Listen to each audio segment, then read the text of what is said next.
Well, winter obviously is here, which means a lot of snow and ice in the area. It always raises the question, what are you supposed to do with all that snow, especially when it comes to snow removal, when it's on your car, when it's on your sidewalks and driveways?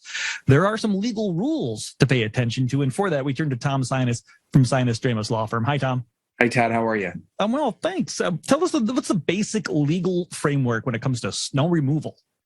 Well, you would hope that the basic day-to-day framework is common sense and good neighborly practices. But when it comes to the law, we actually have two different types of concepts here. We have state statutes, or state laws, as people would commonly refer to them. And that, of course, means concepts that apply to all of us across the state. But then on the local level, we have municipal or city ordinances, and those, of course, vary from locality to locality, and they provide some additional guidance about what you're supposed to do and you're not supposed to do with snow. So when you're trying to understand the law as it is about snow removal, you're both looking at the state in total and whatever local ordinances apply where you live. Okay, so it's more than just one rule book to follow. You got a couple of places to turn to if something happens. Let's start with the cars. I'm getting to work. I get outside. I got a half inch of frost on my windshield. I got to get that off before I can start driving, right? Yeah, you do. And that actually comes from state statute. Again, something that applies to all of us, and it comes out of our motor vehicle code. We have two concepts here. First is that a person cannot operate a motor vehicle when an object obstructs the vision of the driver of the vehicle. So if you've got snow or ice on your windshield and that's obstructing your vision, you're not supposed to drive. Secondly, the state law goes on to say a person shall not drive a vehicle if visibility through the rear window is obstructed unless the vehicle is equipped with two rear view mirrors, one on each side, adjusted so that the operator has a clear view of the highway behind the vehicle. Now, that's not normally the case with most cars, right? Normally on our rear view mirrors, we can only see part of the vehicle behind us. So that means you have to clear off the rear window as well. So both of those things you have to make sure you do before you start driving. And I know it can be tiring, especially when we get a lot of snow, but that's the basic idea there when it comes to getting snow off of your car. A third concept applies to cars, but also across the board. And it says that a person shall not deposit or cause to be deposited snow, ice, or slush on any roadway or highway. Well, we've all seen this, right? Someone doesn't clear off the snow from the roof of their car or the roof of a truck. And when they're driving down the road, the sheet of snow or the sheet of ice or slush falls off onto the roadway.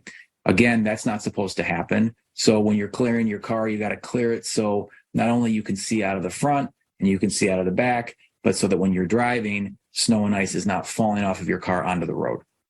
Oh, I've got personal experience with that one, Tom. A sheet of ice off a semi nicked the passenger rear view mirror about 5-6 years ago as I saw it fly off the top of that. It does happen. You got to clear that stuff off before you hit the roads. What about on our sidewalks, our driveways? Where a lot of snow blowing's been happening, and I'm sure there's more to come. Are there legal rules to follow? There are. Let's go back to the last one we just talked about and apply it to homes. So again, it says you can't deposit or cause to be deposit snow, ice, or slush onto a roadway. Well, what does that mean? It means when you're snow blowing your driveway, as tempting as it is, you're not supposed to be snow blowing your snow into the road. You're supposed to, of course, be keeping it out of the road. But there's another concept here that says that you can't be depositing snow or ice along the shoulder in a way that obstructs what the law calls the safety vision of a driver. So when you're piling up your snow outside of your house, you have to do it in a way that's not pushing into the road, but that isn't obstructing the vision of a driver. And of course, in West Michigan, depending on how much snow we have, it can get challenging to try to figure out where to put it. But we also have local ordinances, and we talked about this at the beginning. And let's talk about the city of Grand Rapids. The city of Grand Rapids has an ordinance that says that the owner of a property or someone who's living there has to clear any accumulation of snow within 24 hours from the time of the accumulation. Now, the statute doesn't define what an accumulation is in terms of inches, but it's clear that the snow has to be removed from a public sidewalk within 24 hours of the accumulation. The ordinance then goes on to further say that if that doesn't happen, then within 48 hours, the city, after receiving notice that the sidewalk hasn't been cleared, can go ahead and remove the snow themselves.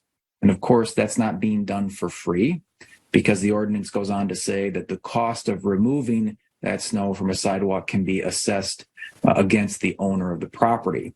So you have there an example of an ordinance that may not be exactly consistent in other places, but you probably, depending on where you live, want to know what your local ordinance is in terms of snow removal, in terms of when you actually have to get it off the sidewalk. Absolutely. That's important information to know. Whether you're a business owner or a homeowner, you get that snow off the sidewalk. It could actually cost you some money if you don't. And of course, do the neighborly thing, right? While you're out there shoveling and snowballing the sidewalk, get your neighbors too. They'll appreciate it for you, right? That's Tom, right. They can get more information as well at your website, right? They can find us online at www.sinusdramis.com. They can shoot us an email at info@sinusdramis.com or give us a call in West Michigan at 616-301-3333.